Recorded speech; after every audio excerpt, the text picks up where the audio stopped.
G'day, welcome back to a episode of 8 Feet Travels. If you don't know, I'm Adam, and this is just a quick video of our diesel heater installation. I was gonna do a whole video of the installation and everything, but there was a few things I changed during the installation, and there's way better videos out there on different installations, more about the diesel heater itself and what to change. I'm just going to quickly show you the main things I changed out.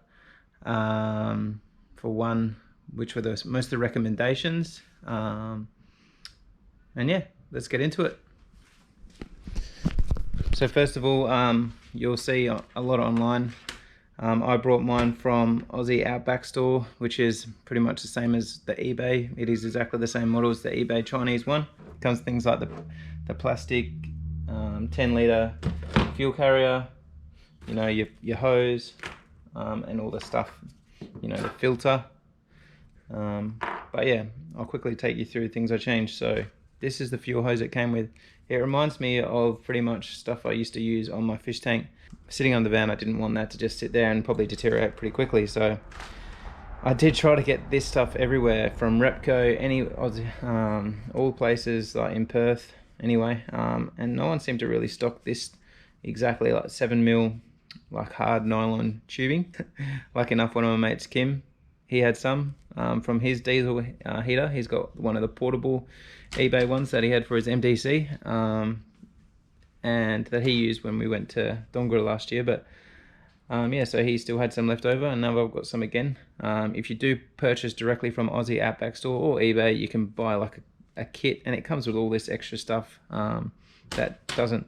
One thing I did change though, I used this 7mm nylon tube from the diesel heater to the fuel pump, but then from there, because I'm running it all the way to the rear of my van, like I wanted it really protected, so I got exactly the same diameter, but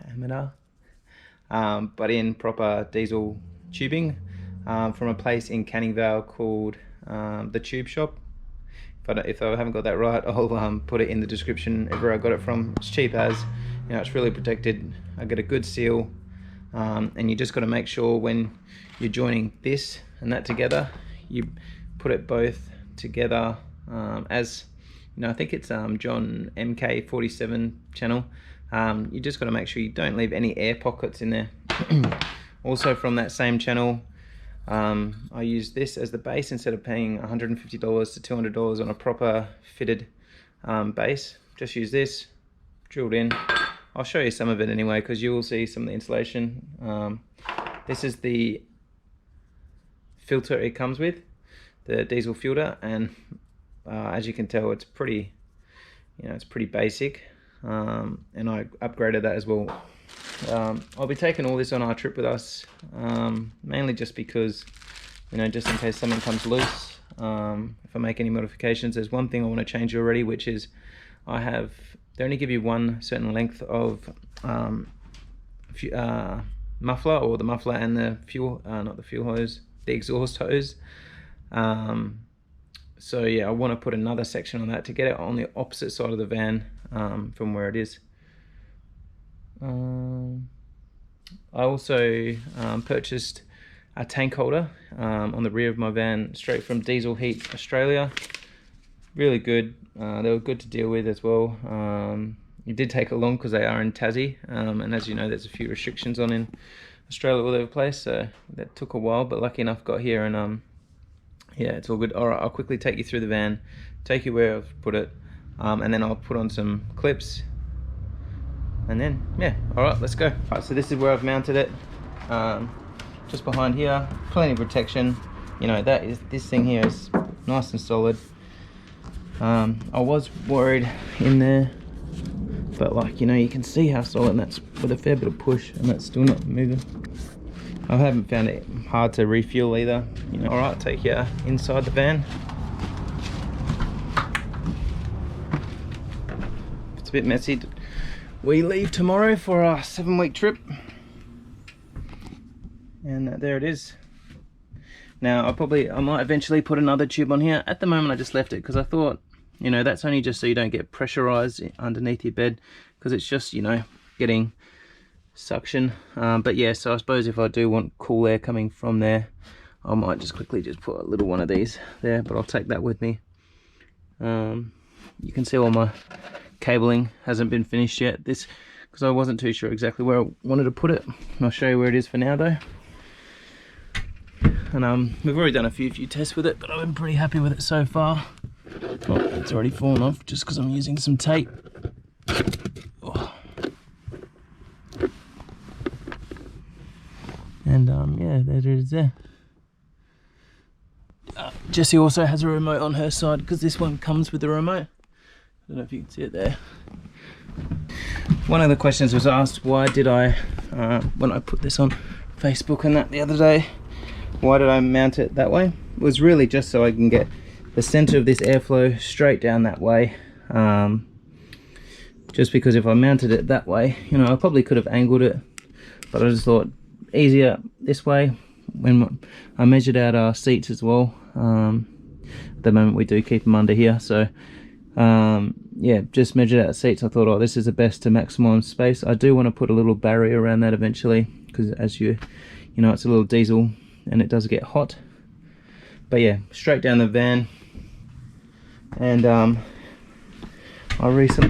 just put this in yesterday, a little carbon monoxide alarm, just in case, for all sorts of different reasons. You just got to rather be safe than sorry, I suppose. So, you know, nice and low if you're ever going to fit one of them in your van. You don't want it up the top.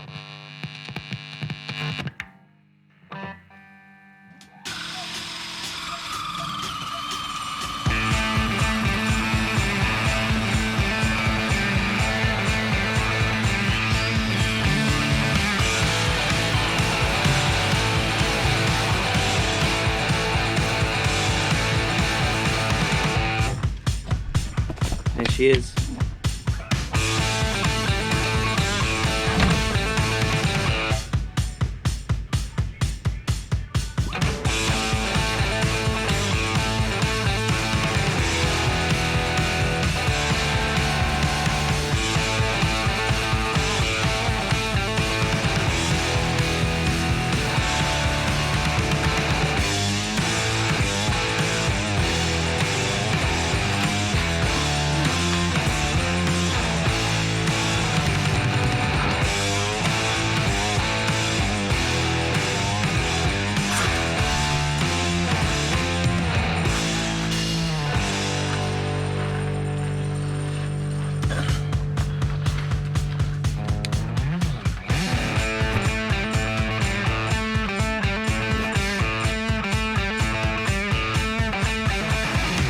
Alright, it's all pretty sealed. Plenty on there.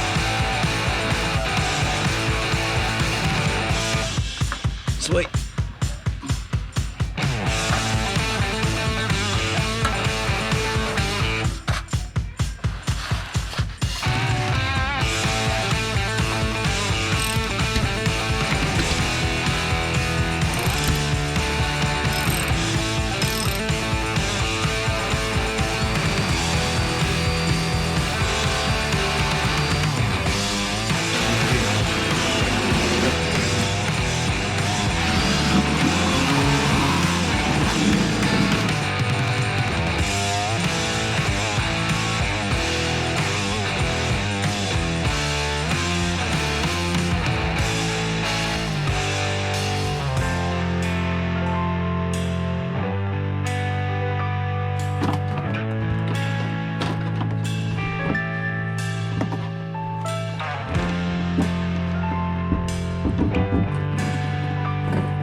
Alright, well I hope you aren't too disappointed that I'm not doing a full installation. As I said, heaps out there to go over read. John MK47 talks about diesel heaters for episode after episode, and heaps of really good information, whether you want to spend like 250 bucks on an eBay one, or like, you know, get a German built eBay Shepper or Wabasco. I don't even know if that's right. Sounds like Tabasco. Well, I got ya. How many tools you got to pack for a trip? Ready? I got fuses, my drills. I've got a little thing that I'm going to build while I'm away for to transfer water from our tanks to the van. Hello, Adam speaking. Adam, it's Alan from Alan Station. He's returning your Oh, call. g'day mate, how you going? Yeah, I was just giving you a call. We're heading up that way in the next couple of days. I just wanted, just because I know how busy everything is in WA at the moment. Do we need a book at your place, or? Just looking for a campsite? Yeah, just we've got self-sufficient caravan. Yep, you'll be fine. Just rock up for that one. All right, sweet as mate. We'll see you in a couple of days. No worries. See you then. Cheers. Bye bye. Nallen Station Stay. We're going to stay there as we head up north through the centre in Kew. Just making sure, because WA's hectic at the moment. All right, I'll leave it at that. Again, thanks for watching.